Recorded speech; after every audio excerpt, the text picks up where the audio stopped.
रामोशी समाजाचा आजपर्यंत सत्ताधारी भारतीय जनता पक्ष आणि इतर विरोधी पक्षांनी केवळ मतांसाठी वापर केल्याचा आरोप राष्ट्रीय परिवर्तन संघाचे राज्याध्यक्ष संजय नाना जाधव यांनी केलाय। दहिवडी येथील शासकीय विश्रामगृहात आयोजित पत्रकार परिषदेत ते बोलत होते। नमस्ते, मी संजय नाना जाधव, राष्ट्रीय परिवर्तन संघाचा संस्थापक। मी गेली अनेक वर्षे बेरा रामोशी समाजाचं काम करतो। मान खटाव विधानसभा मतदारसंघामध्ये बेरा रामोशी समाजाची एक लक्षणीय लोकसंख्या आहे। गेली अनेक वर्ष इथल्या राज्यकर्त्यांनी रामोशी समाजाचा फक्त वापरच केला, रामोशी समाजाच्या विकासाकडे कधीच लक्ष दिलं नाही, हे वारंवार लक्षात आलेलं आहे। याही वेळेस रामोशी समाजाचा वापर होताना दिसत आहे आणि त्या निमित्ताने मी आज या ठिकाणी पत्रकार परिषदेच्या ठिकाणी उपस्थित आहे।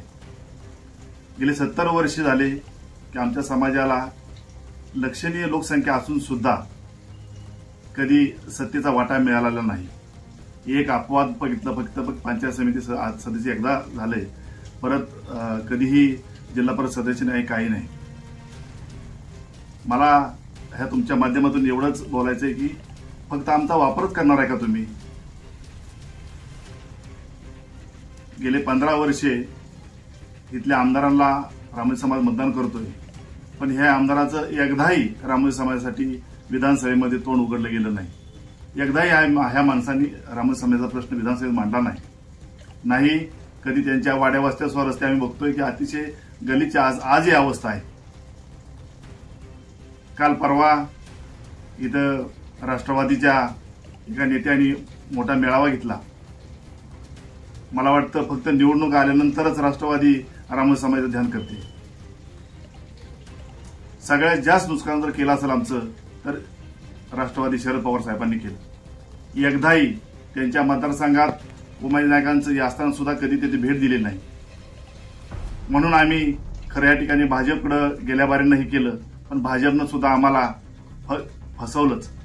फक्त एक मागणी पूर्ण केली, बाकीच्या मागण्या अशा अनंतर ठेवल्या। इथले आमदारांनी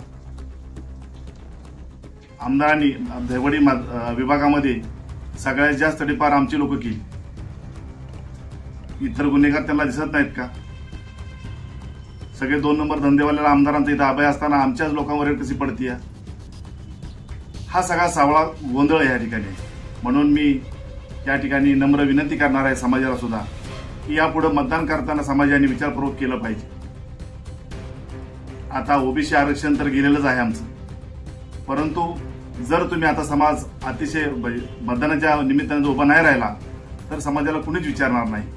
तर ह्या वेळेस मान खटाव विधानसभा मतदारसंघातील उमेदवार किंवा आमदार हा रामोशी समाजाने ठरवला पाहिजे। एकजुटीनं रामोशी समाजाने मतदान केलं पाहिजे। एवढं भाजपनं महामंडळ आमच्यासाठी केलं, 50 कोटी भाग भांडवल आणि वर्षाला फक्त 2.5 कोटी रुपये, त्यातला बी 1 कोटी रुपये कार्यालयीन खर्च आणि 1.5 कोटी रुपये तुम्हाला फक्त वेतनासाठी मिळणार आहेत। मला सांगा तुम्ही 1.5 कोटी रुपयामध्ये अख्ख्या महाराष्ट्राचा रामोशी समाज कसा विकास होणार? त्याचा ज्या कर्ज प्रकरणाच्या अटी आहेत अतिशय जाचक आहेत। तुमचा जामीनदार मागितलाय, जामीनदार रामोशी समाजाच्या गरीब माणसाला शासकीय म्हणजे होऊ शकत नाही आणि त्या अर्थाने त्यांना कर्जही मिळू शकत नाही, अशी व्यवस्था केली। म्हणजे प्रकरण योजना तर केली, पण ती योजना तुम्हाला लागू मिळणार नाही अशी व्यवस्थाही करून ठेवली शासनाने। बेवडी येथील स्मारकाला 5 कोटी रुपये देतो म्हणले, त्याचा 1 नया रुपया आजपर्यंत मिळाला नाही। अशा अनेक भाजपनं सुद्धा आम्हाला फसवणूक आमची केलेली आहे आणि त्यामुळे समाजाने मतदान करताना ह्यावेळेस विचारपूर्वक केला पाहिजे। कुठेही बोलता कामा नये, 4 पैशाला कुठे बोलून मतदान करता कामा नये, अशी या तुमच्या निमित्ताने मी समाजाला विनंती करणार आहे। धन्यवाद। वाटत नाही, कारण रोहिणी आयोग तुमचं ओबीसी मधलं अबकड आहे। जसं आता बट्ट्या म्हणतात अबक असाय, तसं ओबीसीतलं देशातलं ओबीसीतलं अबकड म्हणजे रोहिणी आयोग आहे।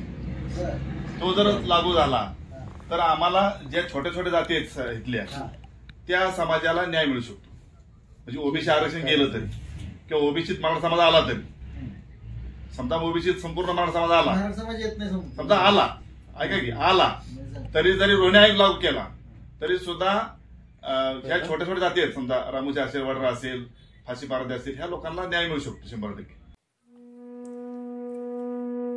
आमच्या खबर गावाकडची या चॅनेलला सबस्क्राईब करा, लाईक करा आणि आमचे व्हिडिओ शेअर करा. धन्यवाद.